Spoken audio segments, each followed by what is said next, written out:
One of the many things that made Michael Jordan so great was that he was a student of the game. This guy absorbed information like a sponge for anything that would give him any kind of advantage. He would know opponents' plays better than they would. And it was even to the point where MJ would correct players on the opposing teams for standing in the wrong place on their own plays. Any facet of the game, MJ knew it, mastered it, and squeezed it for any advantage it could give him. Dude was a legend. Here's how this applies to mobile home parks. Incompetence is everywhere. And unfortunately, you have to rely on others in this business. If you know a little about a lot, it can give you some serious advantages, or at the very least, avoid a lot of headaches. For example, we have had paralegals drag their feet for days, only doing their jobs last minute, right before closing, or when you call them repeatedly. We have had CPAs who don't communicate well and had to correct them on their own mistakes. We have had contractors disappear on us for days and had to actively follow up with them to finish their work. Incompetence, or at least your expectations not meeting reality, is disappointingly common. The truth is, most people are just average. And there's nothing wrong with that.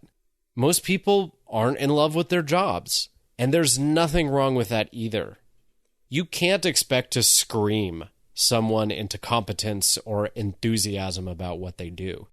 You can't sweet talk them either, for that matter. The contractors, employees, firms, etc. that you work with are full of people who have their own shortcomings and personal issues.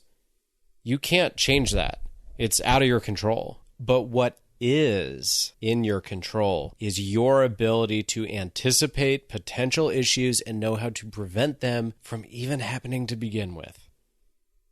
If you have weak subfloor by the water heater, you'll know to remind your maintenance guy to check the age and condition of the water heater and to identify any leaks. If an AC unit's coils are frozen, you'll know to tell the tenant to shut off the system immediately. That way you might avoid further damage or worse, an entire AC replacement. If you know a property has 2 viable addresses, you'll know to check the closing statements for consistency and not just rely on the paralegal, even though that's their job. If you have systems in place for accounting, you'll know where your accounting breaks are and have notes before you send everything to your CPA, so he will have less billable hours trying to figure out what the heck is going on. No, you don't have to be an expert in every area from accounting to zoning. Yes, there are some people who will absolutely spoil you because they do love their jobs. And they are actually very competent. But you can't assume everyone will be on point. So, for this month, the mid-month advice, be like Mike. Be a student of the game. Challenge yourself to learn a little about a lot so you can save time, money, headaches, and expand your circle of competence so you do have more within your control. And then, when average people perform like average people, you won't be surprised. You'll be ready